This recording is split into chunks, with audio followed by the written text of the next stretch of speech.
Welcome to Dodgers Daily. I'm Casey Porter. I'm so glad that you decided to tune in. It was a great day in the system yesterday. Everybody in the system won except for AA Tulsa, who, by the way, won a very close game, a great game there at One Oak Field in downtown Drillville and T-Town. They lost 3-2 to the Northwest Arkansas Naturals.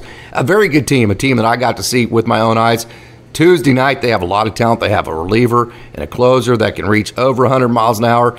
Good offense. So, hey, it was a great day in the system. And by the way, talking about AA Tulsa, all prayers go out to their manager, Scott Hennessy. He has been diagnosed with a cancer. I believe it's in his neck.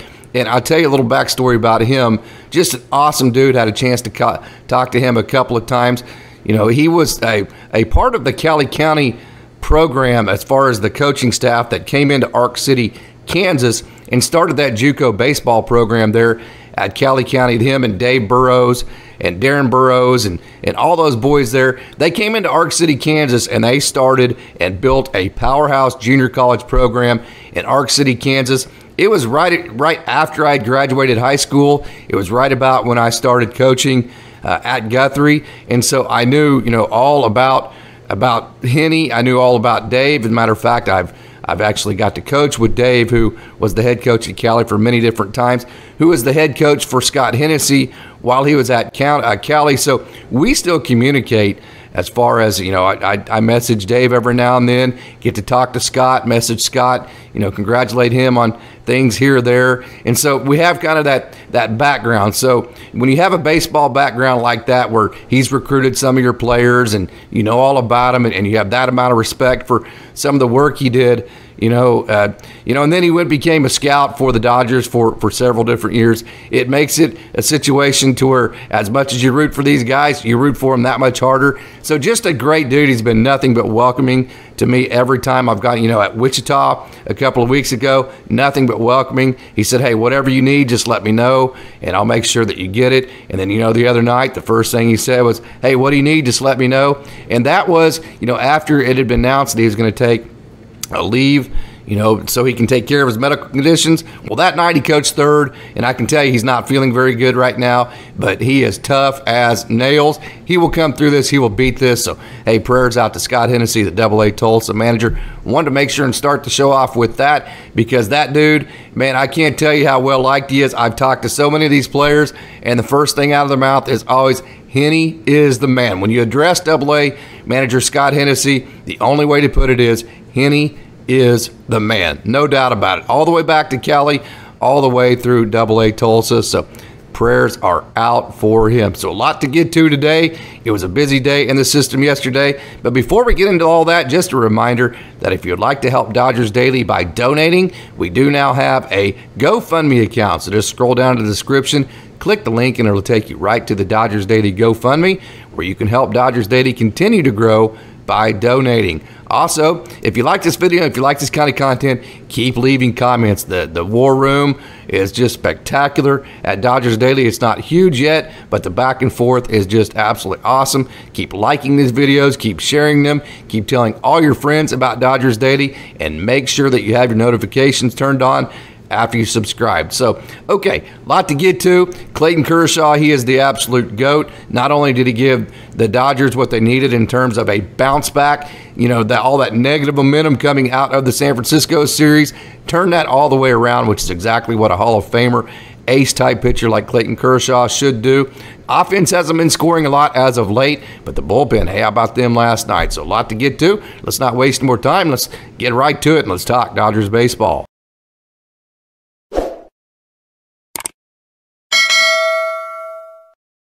So the Dodgers are 41-33, third place in the NL West, 2.5 games behind San Francisco, who has been playing just absolutely phenomenal baseball as of late.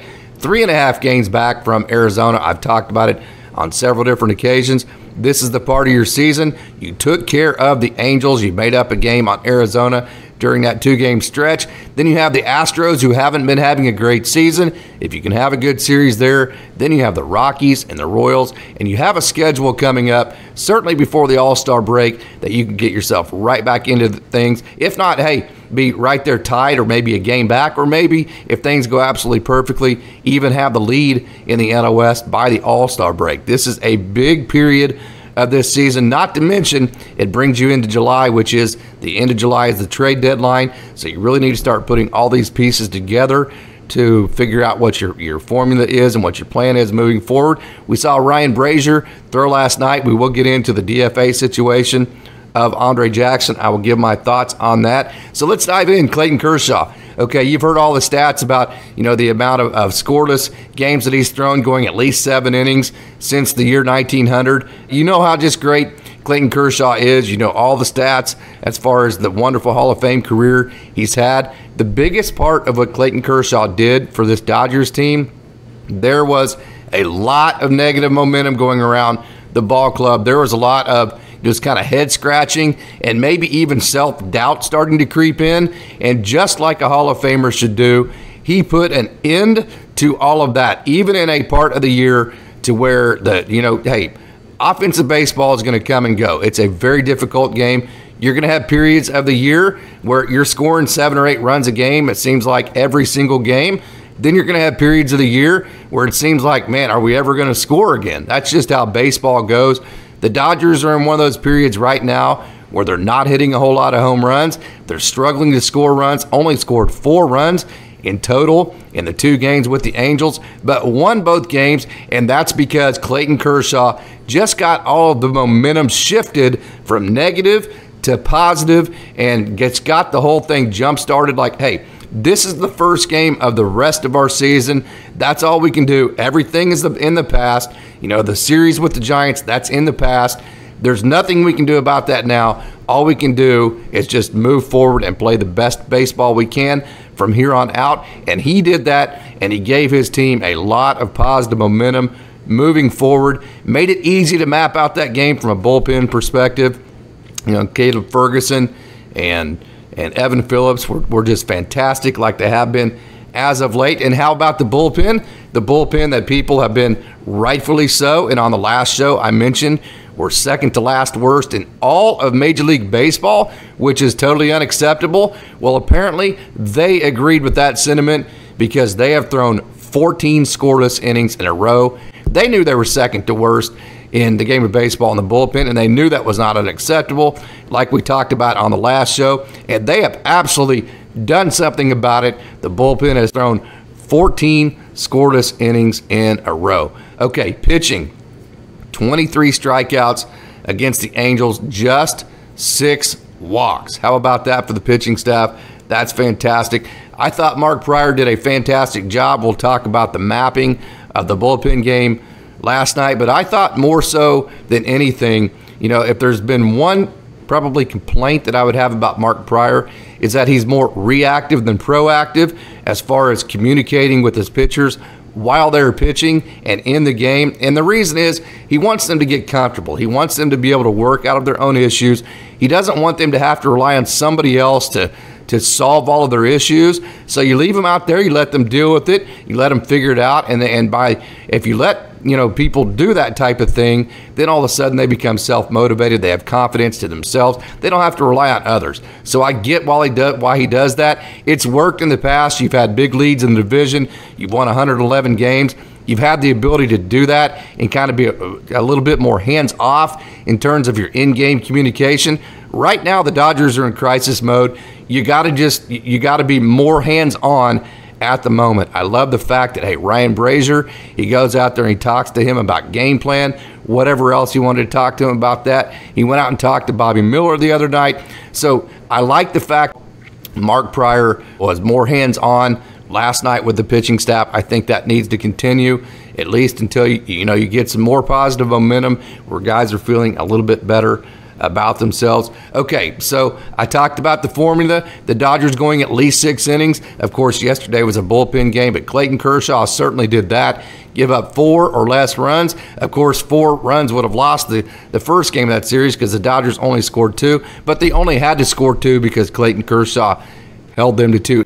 Okay, and then, the bullpen, a large part of this is, addition by subtraction. And what I mean by that is I talked about that rotation on a basketball team. A lot of improving your bullpen is going to be just only using the pitchers that you know are going to have success, as far as their track record from this year. We're going to talk about Evan Phillips, who obviously has been fantastic. Caleb Ferguson. Okay, Caleb Ferguson has thrown 5 scoreless outings in a row. That's 5 innings in total. He has 5 Ks and just 1 walk on those outings. So not only is the stuff good, we've seen it hit 98. It's really good from the left side. He's also forcing the other team to have to hit that really good stuff to beat him. He's not giving away the game by giving freebies and walks and that kind of deal. So 5 scoreless outings in a row for Caleb Ferguson. Brusdar Graterol, I mentioned, hey, Shelby Miller and or Brusdar Graterol would throw every game. So the 3 guys that I would give 1 inning to every game. Of course, when I say every game, what I mean is every game that is in contention. Hey, let's say that you get down 6 runs, you get ahead 5 or 6 runs. You're going to have some games like that throughout the season. I think that's when you can incorporate some of the other guys a little bit heavier. Of course, we saw him have to do it with the bullpen game last night. But the high leverage games, the games that are 1, 2, 3 run games, Brusdar Graterol throws, now the Shelby Miller's on the shelf, throws 1 inning every game. And of course, he threw 2 last night, so he's going to have a day or 2 off. Caleb Ferguson throws an inning. Evan Phillips throws an inning. So if you can get 6 innings out of your starter, say your starter gives up 4 runs, and then say between those 3, maybe one of them gives up a run, that's 5 runs. I think the Dodgers win most of those games. And then on a good night, like we've seen the last couple nights, maybe that's only giving up, 2 runs in the game, and that's even better. So Caleb Ferguson has been absolutely fantastic. After having 3 outings in a row where he struggled, we all know about that. He's bounced back after Doc challenged him to the media, said that Caleb Ferguson needed to get his process right in terms of the types of thoughts he's having and the way that he's approaching his performances mentally. Since that period, he's put up 5 zeros again, and he has 5 Ks and 1 walk in 5 outings in a row. So fantastic job, Caleb Ferguson. Brusdar Graterol. Okay, Dodgers fans, I say this all the time. They criticize him way too much, and I'll tell you this, hey, Dodgers fans have very, very, very high expectations. For instance, let's take Dave Roberts, okay? Dave Roberts takes on so much criticism, and he's won World Series. What people will say is, hey, you've had the best talent in the world, and you've won all these games, but you've only won 1 World Series. Okay, the Dodgers won 111 games last year. Okay, they've won the NL West in 6 of 7 of Dave Roberts' years that he's been the manager. Okay, and they've made the NLCS, the National League Championship Series, 5 of the last 6 years. That is great success. Okay, but again, you're the Dodgers. You have the best talent. Okay, so Roberts' teams have made the World Series on 3 different occasions since he's been the manager at the Dodgers. That's really good. They've won 1 in his 7 years. That's where people go sideways. Hey, well, you should have won more than 1 World Series in 7 years. Okay, well, let's compare that to Tommy Lasorda, who, hey, he was awesome. We all love Tommy Lasorda. He was just a wonderful manager. I've never heard a negative word said about him. I would never say a negative word about Tommy Lasorda. I use that only to say, here's how much success Dave Roberts has actually had. Tommy Lasorda managed the Dodgers for 20 years, and he won 2 World Series. So Tommy Lasorda averaged winning a World Series 1 out of every 10 years. Okay, Dave Roberts has averaged winning 1 out of every 7, and his winning percentage is just phenomenal. It's one of the most elite winning percentages both in the regular season and the playoffs of any manager ever, including some of the old Yankees managers. Okay, so that's how much success Dave Roberts has had since he's been the manager of the Dodgers. It's been actually fairly phenomenal. It's been historic. It's been elite. Okay, and Dodgers fans still aren't happy with him because they think he should have won more than 1 World Series. That goes to show you just how high the expectations are for the Dodgers. I think I say all of that to kind of bring it back to, Brusdar Graterol and some of the bullpen pieces. Okay, well, Brusdar Graterol, he actually has been very, very, very good. Okay, he was the opener last night. 2.25 ERA, last 15 games. Brusdar Graterol's ERA has been 169. 169. Last 15 games. That's a pretty big sample size when you're a reliever. Okay, 106 whip, which means he's also been efficient, and he has 14. You know, one of the things I always hear about Brusdar Graterol, he doesn't strike enough guys out. You know, he throws 100, doesn't strike enough guys out. Okay, well, the last 15 games, he has 14 strikeouts and just 3 walks. Okay, that's almost a 5-to-1 strikeout to walk ratio. This dude, Brusdar Graterol, has been very, very, very good. The criticism he gets from Dodgers fans is unrealistic. It's not based on fact, and he is a guy that he would throw every day. He would get 1 inning every day for me in the high leverage games until he started not pitching like the stats. Of course, as soon as I say that, he's liable to go through a period or a patch that's not quite as good. That seems like how baseball always goes. But to this point, Brusdar Graterol has been fantastic this year. Calebferguson, last 5 outings. You know, we know that it's in there. We know the stuff is there. We know the competitive element is there. He's been really good the last 5 innings, and we know that Evan Phillips, you know, basically since he's become a Dodger, has been just elite as well. Okay, how about Ryan Brasier? Let's talk about the acquisition for him. Andrejackson got DFA'd. I think that took everybody by surprise. First of all, in terms of Andrejackson, I love Andre. I've had a chance to talk to him. And as a matter of fact, on Sunday, I had an interview scheduled with him, but I think that's when he found out actually that day, you know, while he was at the stadium on Sunday, that he was getting DFA'd. So I didn't get to interview him. I saw him early on Sunday, you know, while they were doing all of their flat work and all of their early catch around, say, 11 o'clock, about 3 hours before game time. Then I didn't see him again. I'm assuming, of course, I don't know this for a fact. I'm certainly not going to ask. I think between the time he did his flat work and early catch play work and the time I was going to actually interview him, I think that's probably when he found out. Okay, so, hey, this sounds like, oh, wow, this is terrible for Andre. That on the surface, it looks like that. Actually, this is a really good thing for Andre. Okay, the Dodgers, here's the thing, man. If you're an inexperienced player, it is so hard to have success in this organization because they need you to come in and be good right now. The Dodgers, you know, I talked about the success Dave Roberts has had, the success Brusdar Graterol has had, the success Calebferguson has had lately, and they still take on criticism, quite a bit of it from Dodgers fans. So, you know, to be a rookie and to come up, you don't have that learning curve. You don't have that period of time like other organizations are able to give you. I don't mean this as a criticism of anybody. It's just the situation the Dodgers are in, because if they fall back a game or two, Dodgers fans lose their minds. They can't take the fact that the Dodgers are a little bit younger this year, or some guys haven't performed, and or, you know, hey, maybe this is just one of those years to where it's, you know, we're just not quite as good as we have. Dodgers fans don't accept that at all, okay? And they get very critical, and it makes it very difficult because you don't have that period of time as a rookie to where you fail, overcome it, make your adjustments, and get comfortable from that perspective. Miguel Vargas has had that period. James Alvin has had that period, but at the same time, you still kind of feel like, you know, you look on social media and you see all the time, should the Dodgers send James Alvin? I even had, you know, my own show on it as well, just to reset him.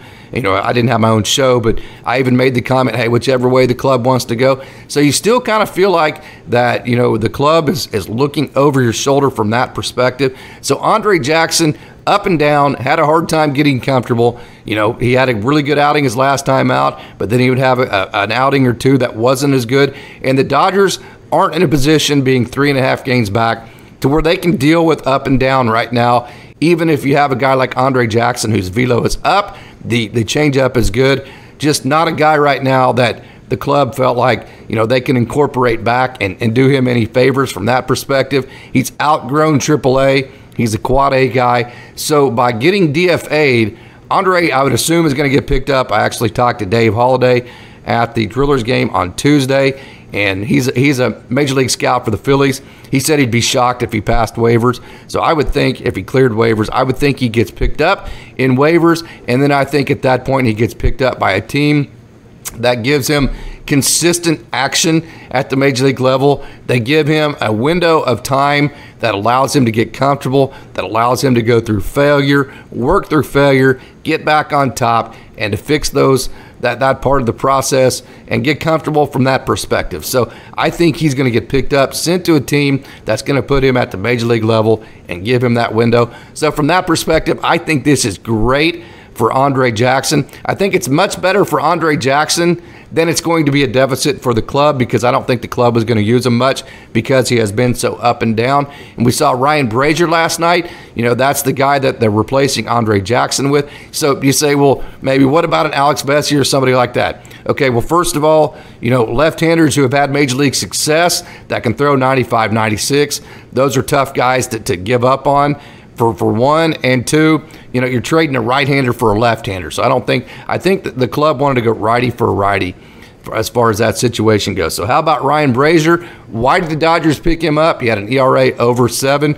Well, he fits the formula. Okay, he has the four-seam, then he has the slider. So the slider turns left for him, okay, and then that four-seam rides the top of the zone, and then he has a sinker that turns right. So he has the 3 different shapes. A lot of times the club uses the changeup. The sinker's fine too. The sinker's going to give him that right turn the same way a changeup would have, but just with a little added extra velo. Now, he's not going to have the speed differential that a changeup would give him, but he is going to have a right turn to the sinker, a left turn to the slider, and the ride to the fastball. So, hey, that's the combination. That's the formula the Dodgers like, especially when you can hit 96 last night. Actually, Brasier hit 97.1, so the velo is there. The 3 different shapes to the pitches are there. He has major league experience. That's the exact kind of guy the Dodgers go get and resurrect a Chris Martin type of guy and make him the type of pitcher that he's capable of becoming. And he did a good job last night in the bullpen game. Another thing about the bullpen too, kind of like hitting, it's contagious. When one guy goes out there like Brusdar Graterol gets it off to a great start, the next guy doesn't want to be the guy that screws that up. Then the next guy comes out, then all of a sudden you have a snowball of positive momentum where each guy's coming in going, man, I don't want to be the guy that screws this thing up. Everybody's been throwing great. If I'm the guy that comes out here and gives up 3 or 4 runs, that's going to suck really bad. So you start from that perspective getting really competitive with it, and each guy that comes in, they feed off of the positive energy and positive momentum and expectations that the guy that came in before them laid out. And so from that perspective, I really do think the bullpen, that situation is contagious, both on a positive and a negative perspective. And I think last night, definitely it worked in a positive, to a positive advantage for the Dodgers. How about the defense? Okay, not only did you make just one error, which was Michael Busch's pop-up, which Michael Busch hasn't played a lot of third base.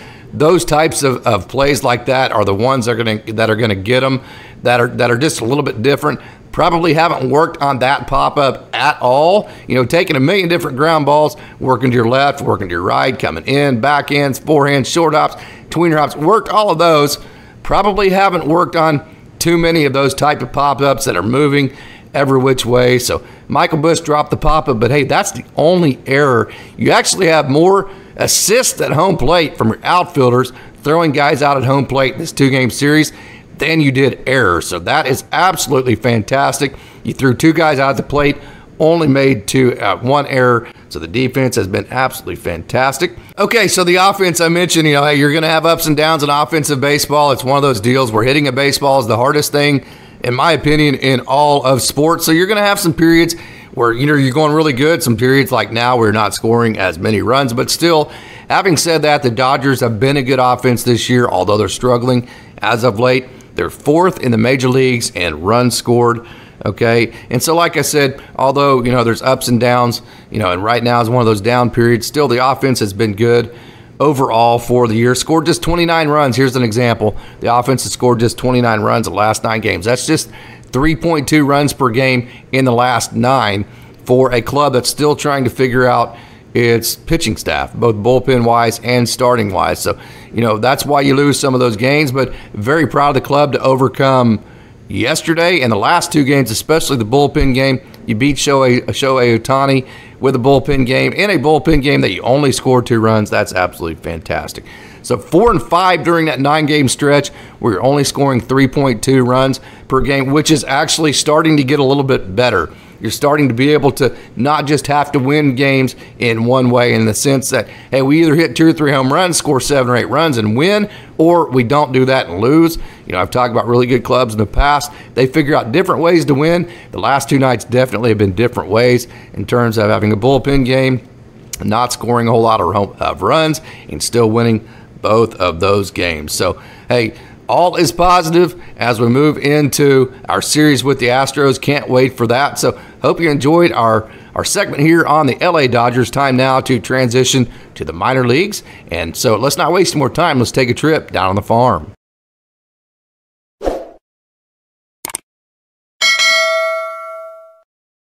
The Oklahoma City Dodgers, the AAA level for the Dodgers system is 48-21 on the season. They played a couple of games since I've talked to you last. On Tuesday night, wow, do they ever play offense. They scored 2 in the second, 2 in the fourth, 2 in the fifth. They scored 1 in the sixth, and they scored in 4 out of 5 innings in a row. They weren't done, though. They scored a 3 spot in the 8th, and they beat the Las Vegas Aviators, the AAA affiliates of the Oakland A's, 10-5 Tuesday night in front of a good crowd there at Bricktown Ballpark in downtown Oklahoma City. On the afternoon or the evening, they had 12 hits and 10 runs. They had 7 RBIs in the team, with runners in scoring position with 5 for 15, and only with all that traffic, only left on base 9 guys. So it was a good night offensively for the Oklahoma City Dodgers. At the top of the lineup, Drewavans, he had a couple of base knocks. He had 2 hits on the night and an RBI. He also scored a run. Ryanward, he had a base hit. He went 1 for 4 on the evening, also had a walk, so he is on base twice and scored a run as well. Davidfreitas, hey, Freitas is off the development list. I got a chance to watch him. I love the energy he plays with. He got him a base hit as well. Drewavans, by the way, hit his 9th home run as well. Recently acquired David Dahl got 2 hits on Tuesday evening. He went 2 for 4 with an RBI, got on base 3 different times, and Dahl actually hit his 2nd double of the season, as well, as far as with his 2nd double with AAA Oklahoma City, 7th of the season. So newly acquired David Dahl had a good game. And how about Devinmann? Devinmann had 2 more base hits again. Devinmann's average is all the way up to 316. His OPS is just 1 point under 1,000. He's at 999 with his OPS. Got a chance to talk to him, getting ready to release his interview. Super excited about that. Young man that's played every single position except for pitcher and catcher. Super versatile, great athlete, long and lanky, wonderful young man. So Devinmann has been playing great. And then Bryson Brigman had another hit and a couple of RBIs as well. So the offense was fantastic for AAA Oklahoma City. Okay, for the pitching, Mike Montgomery started, gave up 4 runs in 4 innings. Those runs all were earned. He had a couple of walks and 1 strikeout. And then Daniel Hudson, Daniel Hudson, he has thrown in 2 games in a row. He actually got the win on Tuesday night. He went an inning scoreless. And then Phil Bickford got the hold. So did Gus Varlin. Gus Varlin also got a hold. Adam Kalarick, they all went 1 inning scoreless as well. And then Wander Suero, he gave up a run at the end, okay, in his 1 inning. But the Dodgers, again, the AAA Oklahoma City Dodgers, they won that game 10-5. So that was a fantastic game on Tuesday evening. On Wednesday, the Oklahoma City Dodgers, they won 1-0. So, hey, the LA Dodgers won 2-0. Last night, AAA Oklahoma City won 1-0. So combined between the major leagues and AAA, you score 3 runs and you win 2 games. How about that? Can't beat that with a stick. Offensively, Cole Calhoun, recently acquired. He had 2 hits on the evening, and he had the only RBI. Pitching-wise last night, Brian Hudson, who we saw at the major league level, he got sent back down. He actually got the start. He went 1.1 scoreless innings. Mark Washington went 2 2/3 scoreless innings. I just really hope they give Wash a chance at the major league level. Justin Brule actually got the win on the bump. He went 1 inning scoreless. And then Daniel Hudson, again, his 2nd outing in a row for the Dodgers. He pitched on back-to-back nights. That's very big, being on rehab. He actually got a hold. Adam Kalarick got a hold as well. That's his 6th of the season with 1 inning scoreless. Justin Hageman went an inning and didn't give up a run. And then Wander Suero came in, and he had a scoreless inning at the end of that game to finish the game, and he actually got the save, his 7th save of the season, to keep the Aviators scoreless, which you had to because you only scored 1 run, and to win the game 1-0, and again to move the AAA Oklahoma City Dodgers record to 49-21 on the season. With all the movement that the Dodgers have made, between the Major League Club, I believe 120 different moves at the AAA level, I think the team that it probably has affected negatively the most has been Tulsa. They've been scuffling as of late. They've lost their first 2 games of this homestand. I was there on Tuesday night when they lost 6-2 to the Northwest Arkansas Naturals. Ben Kasparius, I was super excited to get to see him in person. He was very good. He gave up a couple of home runs and 5 runs, but it was one of those deals to where it was just kind of unlucky from here to there. Then he just made a couple of mistakes and it snowballed on him a little bit. So Kasparius did give up the 5 runs, but super impressed. He was about 94, 95, 96, somewhere in there. Had the really good breaking ball, so I enjoyed getting to watch him. Also, Antonio Knowles, I couldn't wait to see his slider in person, and it was as advertised. He was fantastic. He reached as high as 95, working both sides of the plate, working that slider, working multiple pitches. He went an inning in the 3rd scoreless. I was super excited to get to see that. Trevor Betancourt, I did not realize how good Trevor Betancourt's breaking ball was. That thing is absolutely legit. Not a super hard thrower, but he has a really, really good breaking ball, and that breaking ball will play at a lot of different levels. So I'll be curious to see. He went up to AAA for a little bit, sent him back down to AA Tulsa. We'll see how long that lasts, but hey, that breaking ball is very good. I'm going to get a chance to sit down and talk to him here in the near future. I'm going to do a Zoom interview with him instead of just from the stadium because his story is so good. I can't wait to tell it. And I think it's one that I think needs a little bit more time to tell. So going to get a chance to talk to him. Got to see Jake Pilarski in person, throw an inning in a 3rd, and that was fun. He did give up a run, but his velo was good. He reached as high as 99. He had the really good breaking stuff. So second time I've had a chance to see Jake Pilarski in person. That was super exciting, and he did not disappoint. And then Tanner Dodson came in and got an out as well. Austin Gauthier went 1 for 4 Tuesday evening to raise his average to 297, OPS 907 on the season. And then Yusniel Diaz got a base hit. He went 1 for 4. Eddie's Leonard, he went 2 for 4. Had a good night offensively. Good to see him have success, on the offensive side after the slow start to the season. Got to see Brandon Lewis hit an opposite field home run. That was super, super fun, man. This guy, again, he has a world of power. He has a really good hit tool. Slow start this year. The numbers don't look good. So every time, he has a spark of positive momentum. Got to take advantage of that and start riding that and see what you can do, as far as getting into a groove and getting those numbers back to the way that you want them to look. As far as Wednesday night, the AA Tulsa Drillers, they lost 3-2, again at home to the Northwest Arkansas Travelers. It was a night to where the Drillers, they struggled to score. They had just 6 hits and 2 runs. Austin Gauthier had another hit. Gorbet Vivas had a multi-hit game with 2 hits. He went 2 for 4. Also had an RBI. Carson Taylor, talented catcher, he had a hit. Eddie's Leonard had another hit. And then Brandon Lewis, he had a hit as well. So back-to-back games for Brandon Lewis with hits.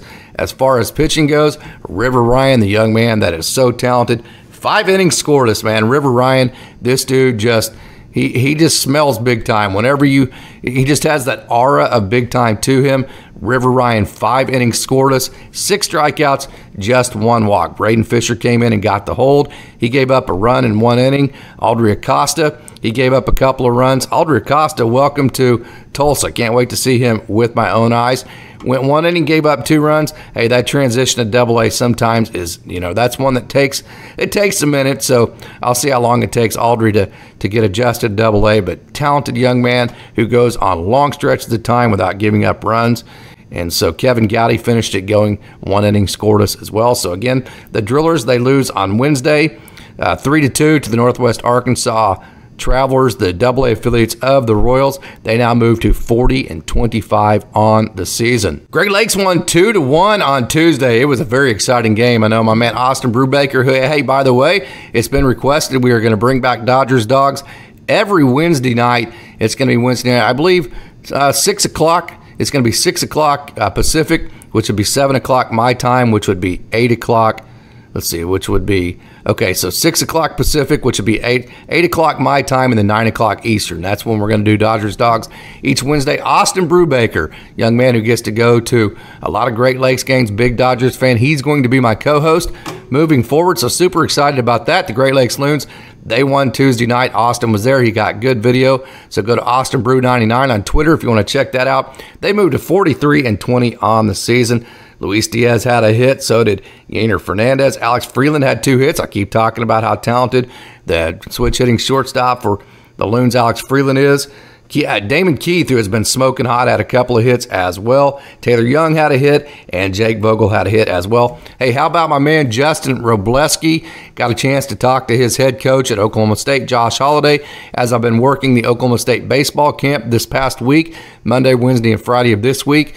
I'll be working. That's why I've been a little bit, as far as my social media, I haven't been posting as much because I've been super busy working the camp at Oklahoma State, working a camp this week and the next week as well. And I know Josh Holliday, they're super proud of Justin Wrobleski and the job that he is doing with Great Lakes. I've told you about him. You were in on the ground floor, Justin Wrobleski. He hit 98 left-handed with that fastball, had the Tommy John. I told you how talented he is. I got to see it at OSU. This guy's legit. He has the real deal stuff. Trust me. His stuff's as good as any other young left-hander out there in the game right now. Period. End of discussion. Okay, 6 innings. He had 5 Ks. He had 0 walks, and he gave up just 1 run. So great job, Justin Wrobleski. Again, this was Tuesday night. Franklin De La Paz, he went 1 inning scoreless, and then Mitchell Taransky, another scoreless inning for him. And then Benoni Robles, he had a good outing as well. He went 1 inning scoreless for the Great Lakes Loons. Last night, Great Lakes in high A action as far as in the Midwest League. They won 8-3 over the West Michigan Whitecaps. It was a good game offensively. 7 hits, 9 runs. I said 8-3. Okay, so they had 7 hits and they had 8 runs. Excuse me, not 9 runs. On the evening, Chris Newell, he had 1 hit. Luis Diaz, how about him? He has been smoking hot. His average is up to 259 after a very slow start for him. He went 3 for 5, had 3 hits on the evening and 3 RBIs. Griffin Lockwood Powell hit his 6th home run. Luis Rodriguez hit his 2nd double of the year. Lockwood Powell also had 2 hits. And again, the Loons won 8-3 over the West Michigan Whitecaps. Ronankopp, 4 innings scoreless, 4 strikeouts, 2 walks. Ronan's ERA now down to 2.09. Fantastic left-handed pitcher. Hey, there's Wrobleski and Kopp back-to-back. 2 left-handers that are just absolutely fantastic, have great stuff, and that are different enough. Then you also have Maddox Bruns. So the left-handed pitching, as far as the starters go, are coming. You know, Tulsa, all the starters are right-handed. They moved Gamboa and Rooney to the pen. So all the starters in Tulsa are right-handed. Then you have 3 starters at Great Lakes that are left-handed. Great situation to be in. Ronaldo De Paulo, he had 1 inning. He gave up 1 run in that 1 inning. Jermaine Rosario also gave up a run, but that was in 3 innings, and he actually got the win. So that was a very good performance from Jermaine Rosario. And Carlos de los Santos went 1 inning and gave up a run as well. So again, last night, the Great Lakes Loons, they won 8-3 to move their record to 44-20 on the season. On Tuesday night, the Rancho Cucamonga Quakes, they beat the Lake Elsinore Storm. Okay, they beat them 3-1. It was a low-scoring game, which you don't get this time of year very often in the Cal League, so you'll take that anytime you get it, because it seems like the games take quite a bit longer there because pitchers struggle to throw strikes. You have a whole bunch of runs. You have a whole bunch of runs in ways that take a long time. So, hey, when you can get a 3-1 game, you will take that any day of the week. Pitching-wise, Peyton Martin, the young man, I've talked to him. I've told you, this guy is a rock star in the making. 3 scoreless innings in the start. And then looking at David Tiburcio, he got the hold. He went 2 innings, gave up just 1 run. And then Jan Castro, he threw an inning, and it went scoreless as well for him. So offensively on the evening for the Rancho Cucamonga Quakes, they scored 3 runs on 5 hits on the evening. Kyle Nevin, he had a hit. So did Josue De Paula, and then Kenneth Betancourt and Dayton Dooney and Jose Izada, they each had a hit as well. So 5 hits on the evening, 3 runs, and the Rancho Cucamonga Quakes win 3-1 on Tuesday to move their record to 38-26. The action last night, the Rancho Cucamonga Quakes, they won again 4-2 last night. Last night they pounded out 8 hits, scored 4 runs. On the evening, Nevin had a hit again. Nick Biddison had a hit. He went 1 for 4. How about Luis Rodriguez, man? He went 4 for 4 on the evening. Kenneth Betancourt had a couple hits as well. Madison Jeffrey got his first professional start on the bump and went 2 innings scoreless. So very good for him. Hey, struggle to touch as far as throwing strikes at the back end of games as a reliever. So, hey, let's start him at the beginning of games, see how that goes. 2 innings scoreless. That was fantastic. Jonathan Edwards gave up a couple runs in his 2 innings. Calvin Bautista threw 2 scoreless innings, which was good for him. And Lucas Webb went and threw a scoreless inning to finish that game last night. He actually got his 3rd save of the season. The Rancho Cucamonga Quakes moved to 39-26 on the season. And so a good year for them so far. 2 games in a row. They've won both games this week.